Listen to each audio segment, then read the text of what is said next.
Hi ನಮಸ್ಕಾರ. ಪ್ರಯಾಗ್ರಾಜ್ ಹೋಗೋದಕ್ಕೆ ಯಾವ್ಯಾವ ರೀತಿ ನಾವು ಪ್ರಯಾಗ್ರಾಜನ್ನ ತಲುಪಬಹುದು, ಮೋಡ್ ಆಫ್ ಟ್ರಾನ್ಸ್ಪೋರ್ಟ್ ಏನಿದೆ ಅಂತ ಸಾಕಷ್ಟು ಜನ ಕೇಳ್ತಾ ಇದ್ರಿ. ಸೊ ಅದಕ್ಕೆ 3 ರೀತಿ ಮೋಡ್ ಆಫ್ ಟ್ರಾನ್ಸ್ಪೋರ್ಟ್ ಇದೆ. ಒಂದು ಬಸ್ಸಲ್ಲಿ ಹೋಗ್ಬೋದು, ಎರಡನೇದು ಟ್ರೈನಲ್ಲಿ ಹೋಗ್ಬೋದು, ಮೂರನೇದು ಫ್ಲೈಟಲ್ಲಿ. ಸೊ ನಾನು ಹೋಗಿದ್ದು ಫ್ಲೈಟಲ್ಲಿ ಪ್ಲಸ್ ಬಸ್ಸು. ಸೊ ಈಗ ನಿಮಗಿರೋಂಥ ಆಪ್ಷನ್ 3 ಕಡೆ ಇದೆ. ನೀವೇನಾದ್ರು ಫ್ಲೈಟ್ ಬುಕ್ಕಿಂಗ್ ಮಾಡಲಿಕ್ಕೆ, ಫ್ಲೈಟ್ ಟಿಕೆಟ್ಸ್ನ ಬುಕ್ ಮಾಡಲಿಕ್ಕೆ ನೋಡ್ತಾ ಇದ್ರೆ ಸದ್ಯದ ಮಟ್ಟಿಗೆ ಮರೆತು ಬಿಡಿ. ಯಾಕೆ ಅಂತಂದರೆ ಪ್ರತಿಯೊಂದು ಕಡೆ ಅಲ್ಲಿ 3 ಕಡೆಯಿಂದ ನೀವು ಹೋಗ್ಬೋದಿತ್ತು. ಒಂದು ಅಯೋಧ್ಯ, ಎರಡನೇದು ವಾರಣಾಸಿ, ಮೂರನೇದು ಲಕ್ನೋ. ಸೊ ಪ್ರಯಾಗ್ರಾಜ್ ಡೈರೆಕ್ಟು ಒಂದು 20-25 ಸಾವಿರ ತೋರಿಸ್ತಿತ್ತು ನಾನು ಬುಕ್ ಮಾಡಬೇಕಾದ್ರೆ. ಸೊ ಅದೃಷ್ಟಕ್ಕೆ ನನಗೆ ಒಂದು 8 ಸಾವಿರಕ್ಕೆ ಟಿಕೆಟ್ ಸಿಕ್ತು ಅಯೋಧ್ಯೆಯಿಂದ ಹೋಗೋಕ್ಕೆ ಬರೋದಕ್ಕೆ. ಪ್ಲಸ್ 8 × 16 ಸಾವಿರ ಆಯಿತು ಅಷ್ಟೇ ನನಗೆ. ಬಟ್ ಈಗ ನಾನು ಚೆಕ್ ಮಾಡಿದೆ ಮತ್ತೆ ಹೋಗೋದಕ್ಕೆ ಅಂತ ತುಂಬ ಜಾಸ್ತಿ ಆಗಿದೆ. ಇನ್ ಕೇಸ್ ನೀವು ಶಾಹಿ ಸ್ನಾನದ ದಿನಗಳೆಲ್ಲ ಹೋಗಬೇಕು ಅಂತಂದರೆ ತುಂಬ ಜಾಸ್ತಿನೇ ರೇಟ್ ಇದೆ. ಜೊತೆಗೆ ಅಲ್ಲೂ ಹೋದ್ರೂ ಕೂಡ ನಿಮಗೆ ರೂಮು ಅದು ಇದು ಅಂತ ಸಿಕ್ಕಾಪಟ್ಟೆ ಖರ್ಚಾಗುತ್ತೆ. ಶಾಹಿ ಸ್ನಾನದ ದಿನಾಂಕಗಳ ಬಿಟ್ಟು ಬೇರೆ ದಿನಕ್ಕೆ ಹೋಗಬೇಕು ಅಂತಂದರೆ ಅಯೋಧ್ಯ, ವಾರಣಾಸಿ ಹಾಗೂ ಲಕ್ನೋ ಈ 3 ಕಡೆ ನೀವು ಟಿಕೆಟ್ ಚೆಕ್ ಮಾಡಿದ್ರೆ ನಿಮ್ಗೆ ಕಮ್ಮಿಗೆ ಸಿಕ್ಕಿದ್ರೆ ನೀವು ಬುಕ್ ಮಾಡ್ಕೋಬೋದು. ಈ 3 ಜಾಗಗಳಿಂದ ನಿಮಗೆ ಪ್ರಯಾಗ್ರಾಜ್ಗೆ ಹೋಗೋದಕ್ಕೆ ಡೈರೆಕ್ಟ್ ಬಸ್ ಸಿಗತ್ತೆ. ಯಾಕೆ ಅಂತಂದರೆ ಅಯೋಧ್ಯೆಯಿಂದ ಡೈರೆಕ್ಟ್ ಬಸ್ ಇದೆ, ಅಲ್ಲಿ 330 ರೂಪಾಯಿ ಅನ್ನೋ ಟಿಕೆಟ್ ಇದೆ. ಆಮೇಲೆ ವಾರಣಾಸಿಯಿಂದ ನಾವು ಪ್ರಯಾಗ್ರಾಜ್ಗೆ ಬರಲಿಕ್ಕೆ 250 ಸಮಥಿಂಗ್ ಏನೋ ಇದೆ ಟಿಕೆಟು. ಎಲ್ಲ ಒಂದು 300-200 ರೂಪಾಯಲ್ಲಿ ಮುಗಿದೋಗುತ್ತೆ. ಲಕ್ನೋದಿಂದನೂ ಸೇಮ್ ಇದೇ ಥರ ಇದೆ.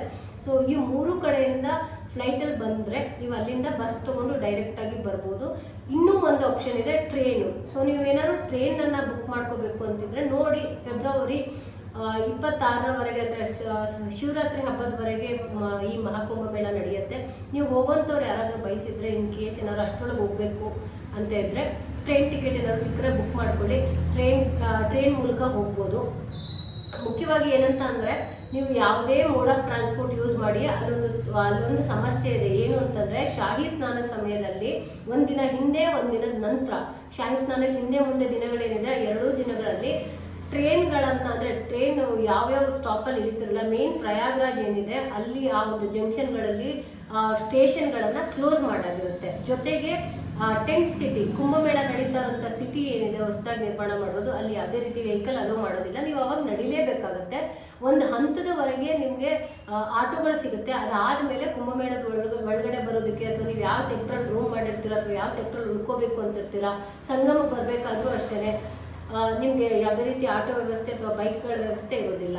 ಶಾಹಿ ಸ್ನಾನವನ್ನು ಹೊರತುಪಡಿಸಿ ಬೇರೆ ಎಲ್ಲ ದಿನಗಳಲ್ಲೂ ನಿಮ್ಮ ವೆಹಿಕಲ್, ಯಾವುದೇ ವೆಹಿಕಲ್ ತೊಗೊಂಡ್ರು ಒಳಗಡೆ ಹೋಗ್ಬೋದು. ಸೊ ನೀವು ಕಾರ್ಗೀರ್ ಮಾಡ್ಕೊಂಬಂದ್ರೆ ಒಳಗಡೆ ಹೋಗ್ಬೋದು, ಅಥವಾ ಓಲಾ ಅಥವಾ ಬೇರೆ ಏನಾದರೂ ನೀವು ರೆಂಟೆಡ್ ಬೈಕ್ ತೊಗೊಂಡ್ರು ಕೂಡ ಅಲ್ಲಿ ಒಳಗಡೆ ಓಡಾಡ್ಬೋದು. ಇನ್ನೊಂದು, ಈಗ ಲಾಸ್ಟ್ ಆಪ್ಷನ್ ಒಂದು ಹುಡುಕಿದ್ದೀನಿ, ನಾನು ಈಗ ಚೆಕ್ ಮಾಡ್ತಿದ್ದೆ. ಡೆಲ್ಲಿಗೆ first Bangalore to Delhi flight ticket check ಮಾಡ್ಬೋದು. ಕಮ್ಮಿ ಇತ್ತು ಅಂದರೆ ಅಲ್ಲಿಗೆ ಮಾಡ್ಬೋದು. ಅಲ್ಲಿಂದ ಬಸ್ಗಳನ್ನು ಬುಕ್ ಮಾಡಿಕೊಂಡು ಪ್ರಯಾಗ್ರಾಜಿಗೆ ಹೋಗ್ಬೋದು. ಸೊ ನಿಮಗೆ ಅಲ್ಲಿಂದ ಬಸ್ಗೆ ಒಂದು ಕೆಲವೊಂದ್ಸಲಿ ಈ ವಿತೌಟ್ AC ಆದರೆ ಸ್ವಲ್ಪ ಕಮ್ಮಿ ಇದೆ, ವಿತ್ AC ಆದರೆ ಸೇಮ್ ಅಷ್ಟೇ ಆಗುತ್ತೆ. ಬಟ್ ಒಂದು ಎಷ್ಟು ನಿಮಗೆಲ್ಲ ಒಂದು 10,000 ಒಳಗಡೆ ಮುಗಿದೋಗುತ್ತೆ. ಯಾಕೆಂತಂದರೆ ಬಸ್ ರೇಟು 2-3 ಸಾವಿರ ತೋರಿಸ್ತಿದೆ ಸ್ಲೀಪರ್ ಕೋಚ್ AC. ಸೊ ಸ್ಲೀಪರಲ್ಲಿ ಹೋಗ್ತೀರಾ ಬಸ್ಸಲ್ಲಿ ಅಂತಂದರೆ ಒಂದು 3 ಸಾವಿರ ಹಾಕಿದ್ರೆ ಆಯಿತು. ಡೆಲ್ಲಿಗೆ ಹೋಗಿ ಡೆಲ್ಲಿಯಿಂದ ಬಸ್ ಹಿಡಿದು ಪ್ರಯಾಗ್ರಾಜಿಗೆ ಹೋಗ್ಬೋದು. ಅಲ್ಲಿಂದ ಆಟೋ ಒಂದು 20-30 ರೂಪಾಯಿ, ತೀರಾ ಜಾಸ್ತಿ ಅಂದರೆ 50-100 ಜಾಸ್ತಿ ಡಿಮಾಂಡ್ ಮಾಡಿದ್ರೆ ಇಷ್ಟು ಖರ್ಚಾಗುತ್ತೆ. ನಿಮಗೆ ಟಿಕೆಟ್ ಸಿಕ್ಕರೆ ನೋಡಿ, ಇಲ್ಲ ಅಂತಂದರೆ ಈ ಡೆಲ್ಲಿ ವಯಾ ಒಂದ್ಸಲಿ ಚೆಕ್ ಮಾಡಿ. ಆರಾಮಾಗಿ ಆಯಿತು ಅಂದರೆ ಒಂದು 10,000-20 ಸಾವಿರದಲ್ಲಿ ನಿಮಗೆ ಹೋಗೋ ಬರೋ ಅಂತ ಇದಾಗುತ್ತೆ. ಒಳಗಡೆ ಒಂಚೂರು ಖರ್ಚಿಗೆ ನೀವು ನೋಡಿಕೊಂಡು ಯಾವ ರೀತಿ ಸ್ಟೇಲ್ ಉಳಿತೀರಾ ಅದ್ರ ಮೇಲೆ ನಿಮ್ಮ ಇಷ್ಟ. ಸೊ ನಿಮ್ಮ ಬಜೆಟನ್ನು ನೀವೇ ಫಿಕ್ಸ್ ಮಾಡ್ಕೋಬೋದು. ಇನ್ನು ಸ್ವಲ್ಪ ದಿನ ಹೋದರೆ ಮೋಸ್ಟ್ಲಿ ಡೆಲ್ಲಿಗೂ ಜಾಸ್ತಿ ಆಗ್ಬೋದು ಅನ್ಸುತ್ತೆ ಟಿಕೆಟು. ಅಷ್ಟೊತ್ತಿಗೆ ನೋಡಿ ಬೇಗ ಬುಕ್ ಮಾಡ್ಕೊಳ್ಳಿ.